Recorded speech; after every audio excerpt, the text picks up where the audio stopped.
Hello ladies and gentlemen, and welcome to the marking video for the Spring 1 Week 2 exam paper.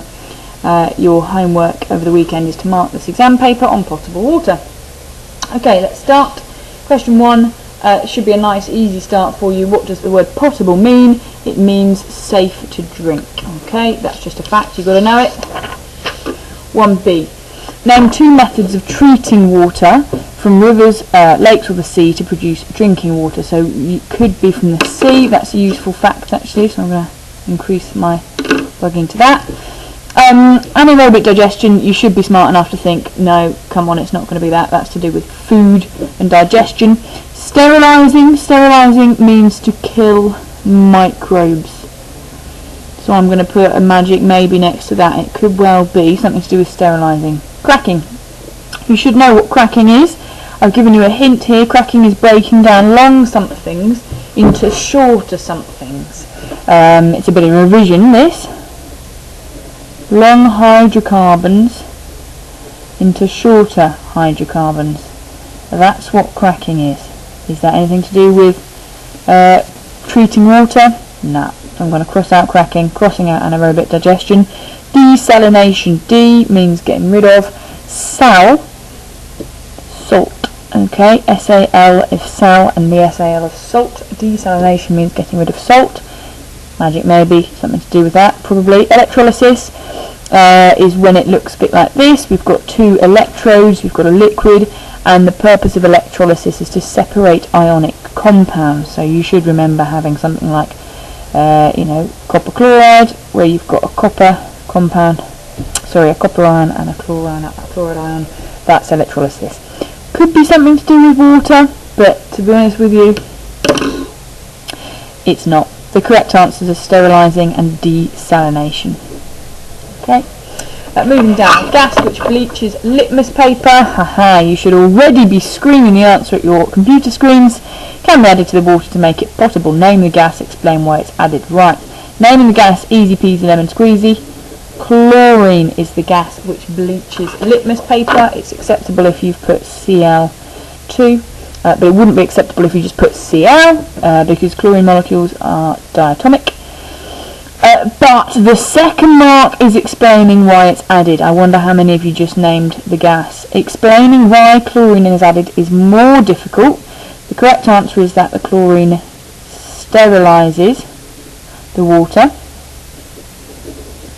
But if you put in words what sterilises means, then you would get the marks as well. So sterilising means to kill the microbes or the bacteria that are in the water. So sterilises is the best thing to say. Associate the word chlorine with sterilising.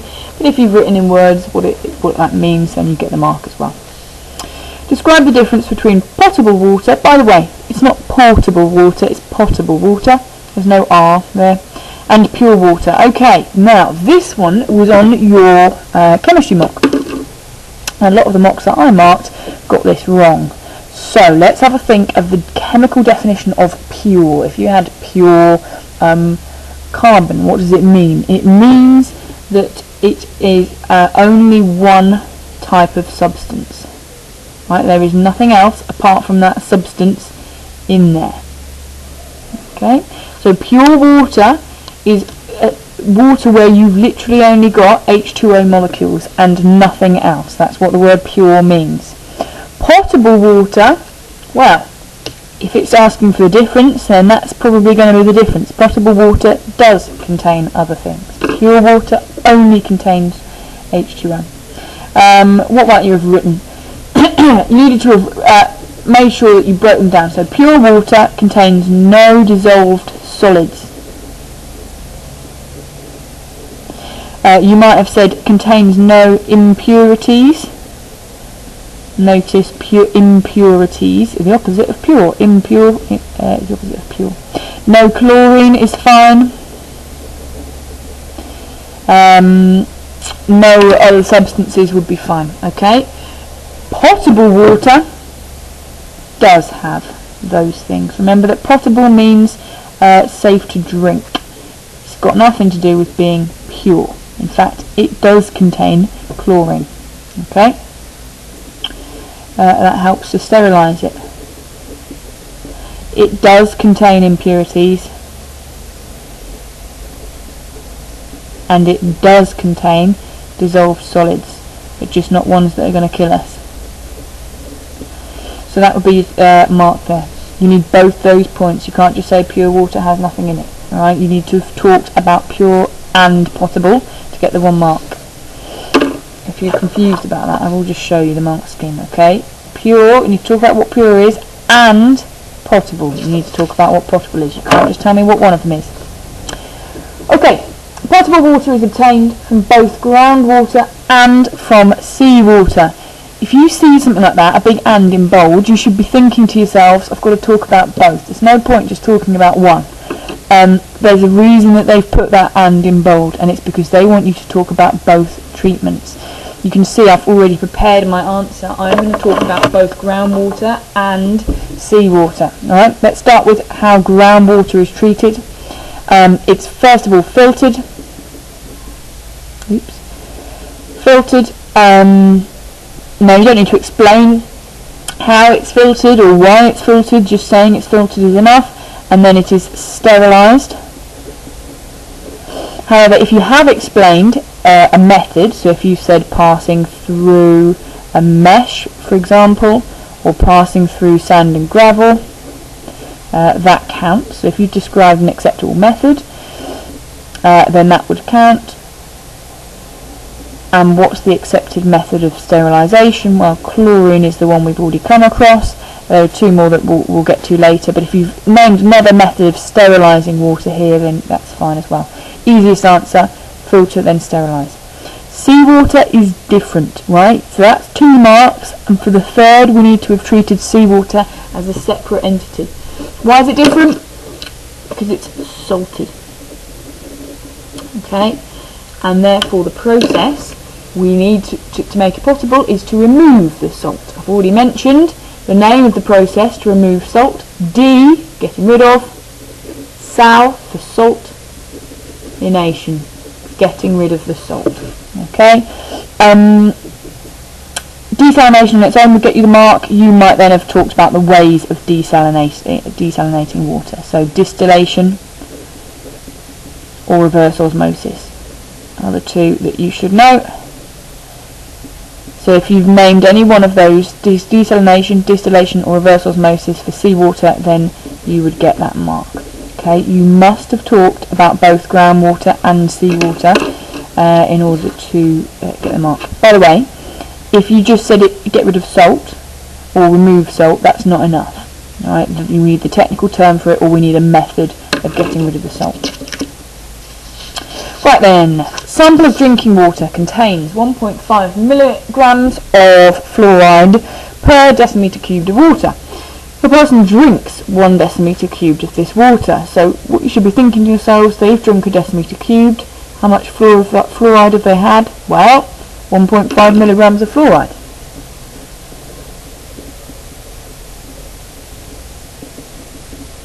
Hope that makes sense to you. If they've drunk 1 decimetre cubed of water, and in every decimetre cubed of water there is 1.5 milligrams of fluoride, then they have also consumed 1.5 milligrams of fluoride. The recommended amount is 4 milligrams. So they've consumed 1.5, and the recommended amount is 4, so they haven't consumed enough yet. Which calculation gives the percentage of the recommended daily amount of fluoride in 1 decimetre cubed of this water? Okay, so they've drunk 1 decimetre cubed. We know it's not enough, so we're looking for a percentage less than 100. Okay, so they've only had 1.5 and they're supposed to have 4. They've had less than 100%. Common sense says they've had more than 25%. 25% of 4 is 1, so they've had a bit more than 25%. That's one way that you could already rule some of these out. For example, that is obviously going to be wrong. Okay, 100 divided by 1.5 and multiplied by 4 is not going to get us anywhere close. Similarly, this one, 4 divided by 1.5 multiplied by 100 is going to be well over 100%.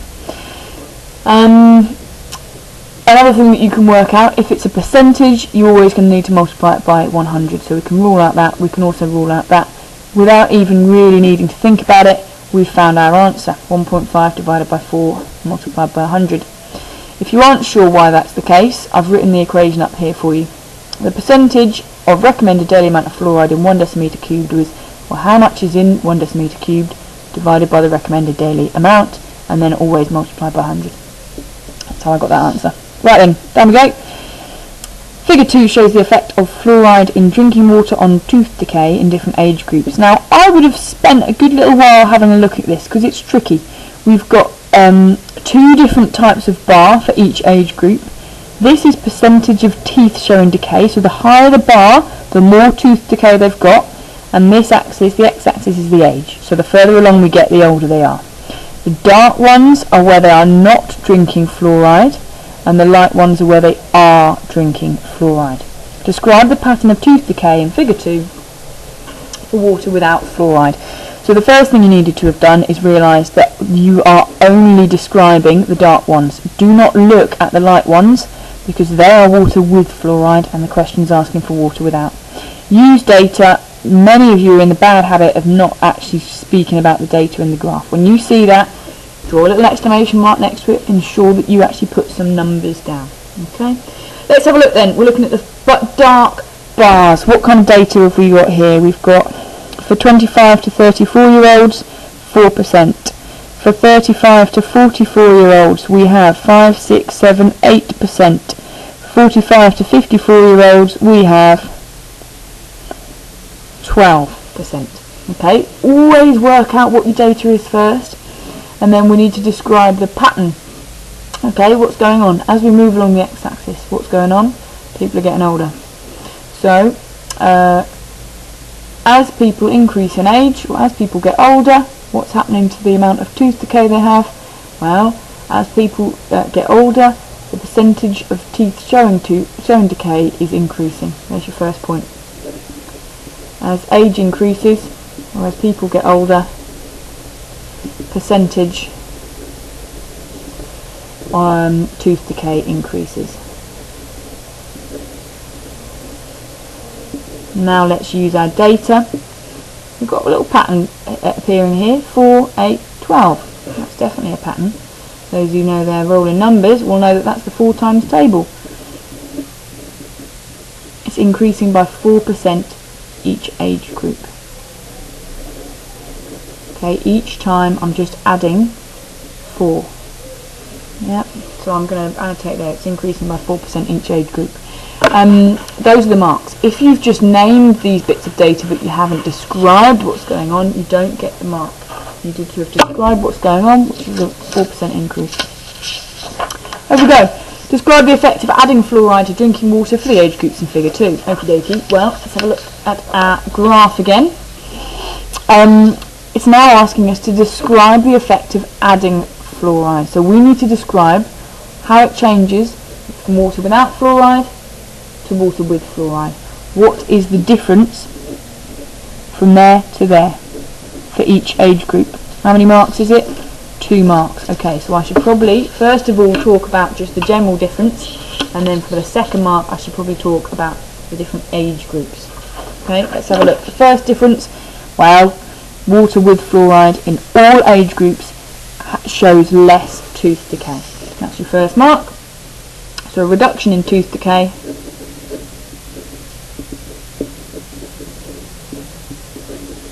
for all age groups.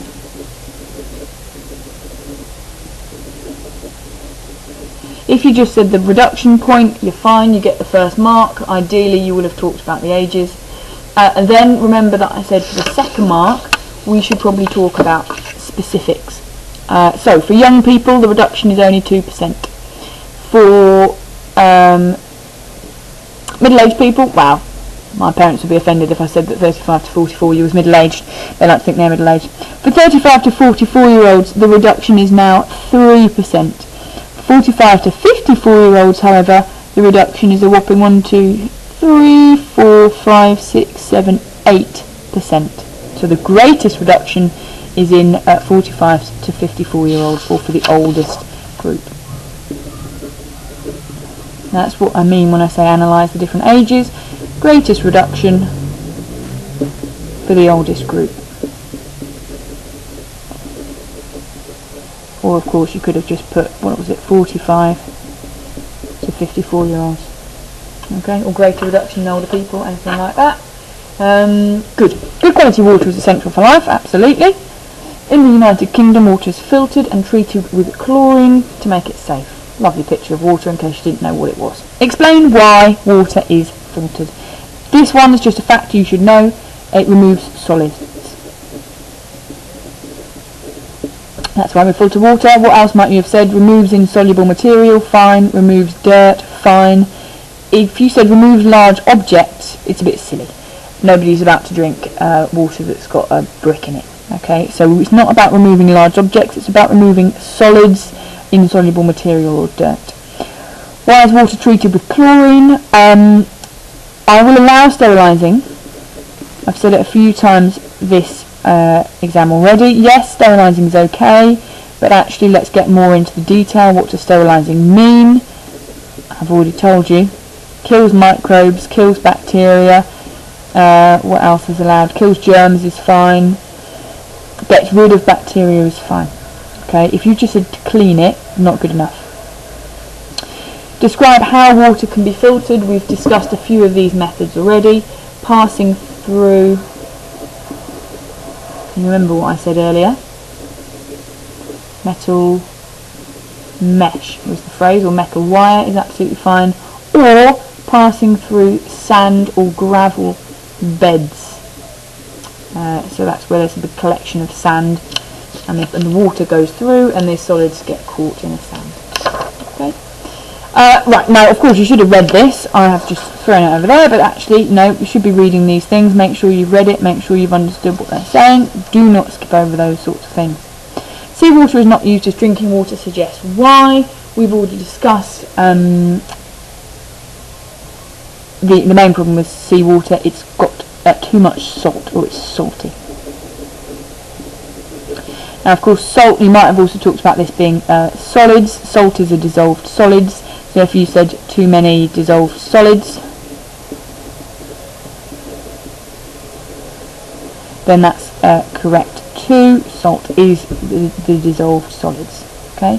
If you said seawater makes you thirsty or seawater makes you vomit, that's correct. If you said it was polluted, untreated or contaminated, those are correct as well. For me, and I think the best thing for you, is to associate seawater is too salty. Why is that useful? You can easily learn desalination. Describe how water in the United Kingdom is treated and explain how this makes it safe to drink. Notice I've boxed describe and explain because you've got to show off both skills for this question.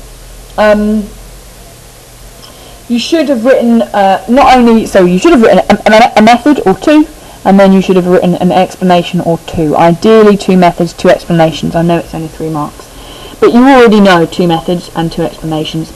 What do you already know? You already know water needs to be filtered. You might have gone into how it's filtered, metal mesh, passing through sand, gravel beds, etc, etc. You know that. Why is it filtered? So that's the describe. As for the explain, it's filtered to remove solids. Yes, we've been through this. You should know this. Remove its solids, remove insoluble substances, remove sand, whatever, fine. The second one that I think you should have got is sterilise. Okay, water in the UK is sterilised. You might have said chlorine is added. You might have said ozone or UV light is used to sterilise the water. Great, that gets you the mark. And then you need to explain it to kill the microbes. Okay, these are all phrases that you're coming across time and time again, so you should learn them by now. If you said kill bacteria, yes, fine. That's why it's sterilised. To kill microorganisms would also be fine. I think those are the easiest. There are a few other things that would be acceptable. I'm just thinking whether if you'd have said them. In fact, desalination isn't on the mark scheme, so don't see that. The reason it's not is because in the UK we don't use seawater, we use groundwater. So water in the UK is not put through a process of desalination. So if you did write desalination, you're wrong, I'm afraid. Okay, again, You should read through these things. I won't now to try and save you time, but it's about arsenic in drinking water and 2 methods of testing for arsenic, and then it gives you a big table with lots of information. A brief kind of look at this table. We've basically got our 2 methods, and then we've got a load of factors that we should consider about each method. Always with these things, just scan down and get a general feeling for it, right? This method, gosh, that's a lot of money. Requires highly skilled technicians. It's only done in a laboratory. It takes 5 minutes as opposed to 10 seconds, but that's a big number, right? You don't have to analyse it in detail, just get a feel for it. This method, that's a lot less money, less training needed. Wow, you can do it anywhere. Wow, that's less time, but that's kind of the technical term for it is resolution. It's a much smaller resolution, so interesting. Okay, always just scan through those tables. Let's have a look what it's asking us. Use the information in the table to give 2 advantages and 1 disadvantage. That's funny, let's not forget those. In fact, I've written down the side to make sure I get 2 advantages and 1 disadvantage. Of using the portable instrumental method. Just find the portable instrumental method so you don't get confused, right? That's the one we're looking at, so we're talking about that. We need to give 2 advantages of that one and 1 disadvantage. Let's have a little look then. You should already be kind of desperate, again, shouting at the computer with the advantages, because we've already looked at them. 50 quid or £10,000. I know which one I would prefer to use. The portable instrumental method is cheaper. Absolutely. Costs less, cheaper, anything like that. Next one, again, we've already noticed it. If you just do a quick scan of the table, you should have noticed that the portable instrumental method needs little training, whereas the laboratory method needs someone highly skilled. So cheaper, less training required. Of course, this could be your second advantage as well. Let's look at the next step, where the test is done. It has to be in a laboratory or can be done anywhere. I know which I would prefer to use, and it's something that I can take with me anywhere. So that's an advantage. Can be used or can be tested anywhere. Let's have a look at this. We've got takes 5 minutes or takes 10 seconds. Again, it's pretty obvious. 10 seconds is an advantage. So it can be tested, or test only takes 5 minutes. Or test takes less time. Sorry, test only takes 10 seconds. Or test takes less time. Or test can happen immediately or more quickly, anything like that. Those are your 2 advantages. The disadvantage is actually probably a bit trickier. But process of elimination, again, we've already talked about that, we've talked about that, we've talked about that, we've talked about that. Process of elimination tells you that that must be the disadvantage. Now, how we phrase it is another question. I've already told you that the technical term for it is resolution. Right, it's got a lower resolution. It's less precise is an answer you might have written. So that's obviously very, very, very precise. It goes down to lots of decimal points, whereas the portable instrumental method is less precise. Less sensitive is another word that you might have used. It's less sensitive to the arsenic. If you just described it in words, that might be the safest way to do it. Say only detects down to 0.1 milligrams of arsenic, right? It's in words, but it's acceptable. If you've written that, that's absolutely fine. By the way, I've just noticed sensitivity is there. So if you are confused with how to describe that, just have a little glance at the table, it might help you out. So that's telling you that it's less sensitive. Right, down we go. The information about these instrumental methods was provided by the Professional Institute of Water Engineers. It has no connection with the companies that make these instruments. Whenever you see companies talked about in science, you should always think this keyword. Companies are always, do you know what word I'm about to write? Biased. Biased means that they let their own opinions impact, or they have opinions that will impact their research. Usually it's the one that they want to make more money, don't they? They're companies. So they're going to try and make more money. They are biased. So that's why many people would accept the views of PIU, the Professional Institute of Water Engineers, rather than the views of companies. Well, I've already told you, companies are biased, these guys aren't. So there's your answer. PIWE is unbiased. Or if you said that the company was biased, great. A few other things you could have said. You might have said they are honest, they're trusted, they're respected, they're reliable. Great. Any of those. But I think the key word biased, B-I-A-S-E-D, is the one to know. Over we go, nearly at the end now, ladies and gents. Chlorine, for better or worse, have a read, swimming pool water, blah blah blah, used to make water safe to drink, cheap and easy. I'm just going to draw your attention to that, okay, because it will come into use later. Also poisonous, breathing difficulties, blah blah blah. Make sure you read these. I would put money on the fact that some of you didn't read that. You must read that text that they give you, because some of it will be useful. The amount of chlorine in swimming pool water should be carefully monitored and controlled. Explain why. Again, if you've read it, you will know the answer will be screamingly obvious. If you haven't read it, you will be likely to get it wrong. I've just circled it. It's poisonous. Okay? So obviously they can't put loads of it in because it's poisonous. And all you needed to do was read the little text that they gave you in order for you to know that chlorine is poisonous. Too much will be dangerous, absolutely, that's your second mark.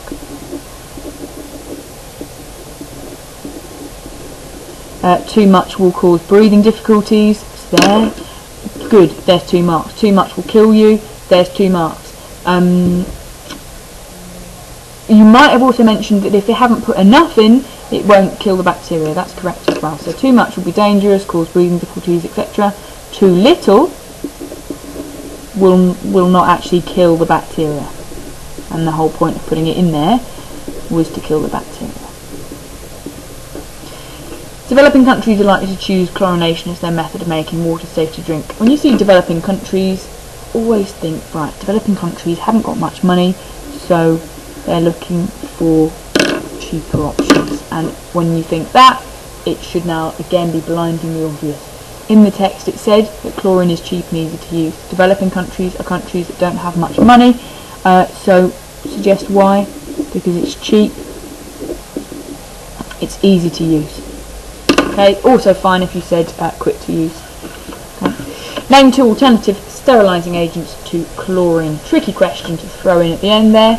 The important thing here is the word sterilising. So if you said something like reverse osmosis or desalination or metal mesh, you are talking about things that are not sterilising. Okay? Filtration is different from sterilising. That's the mesh and the sand beds, etc. Reverse osmosis and distillation, they are desalination. Okay, so again, they aren't sterilising. That's a different process.